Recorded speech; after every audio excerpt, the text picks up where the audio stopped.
ناس كتير قوي حوالينا توقعات أبراجهم بتتحقق.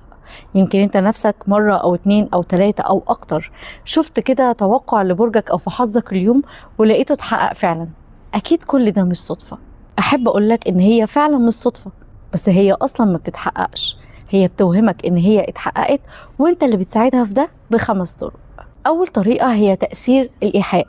لو البرج بتاعك النهارده قالك ان يومك حلو ومشرق وممتع والحياه حلوه، هتبدا يومك بتفاؤل، فبالتالي هتشوف كل حاجه بعين حلوه. والعكس، لو بيقولك ان النهارده يومك تشاؤم وحزين وان يومك مش احسن حاجه، هتبدا برضو تترجم كل حاجه بتحصل لك ان هي وحشه وانها مقصوده. يعني مثلا انت نزلت من البيت رحت مشوار بعربيتك فعربيتك عطلت.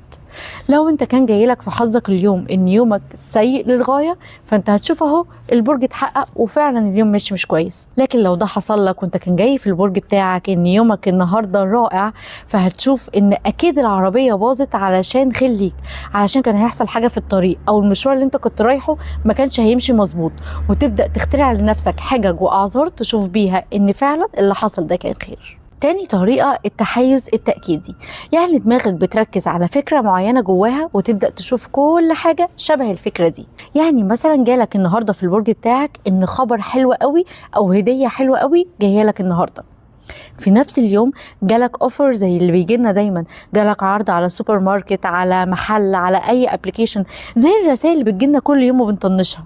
انت بقى علشان قريت البرج بتاعك دماغك هتبدأ تلقط ان جالك عرض او جالك هدية النهاردة، ويا سبحان الله هتحس ان العرض ده بالذات جالك على حاجة انت كنت مستنيها ونفسك فيها من كتير. تالت تأثير هو تأثير بارنم، يعني الابراج بتستخدم جمل عامة تنفع مع اي حد، زي ان يجيلك ان انت بتمر بفترة صعبة جدا وهتعدي قريب. مين فينا ما بيمرش بفترة صعبة ونفسه ان هي تعدي قريب؟ رابع حاجة هي الإيحاء الذاتي والتوجه الغير واعي. ببساطة يعني ان انت لما تصدق برجك قوي هتبدأ تعمل حاجات تخلي الكلام ده يتحقق.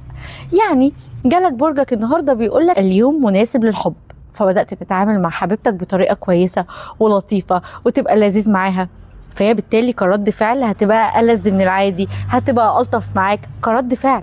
فكده اللي حصل ان انت اللي حققت التوقع بتاع البرج مش شطارة برج. خامس حاجة إحساس السيطرة وتقليل التوتر.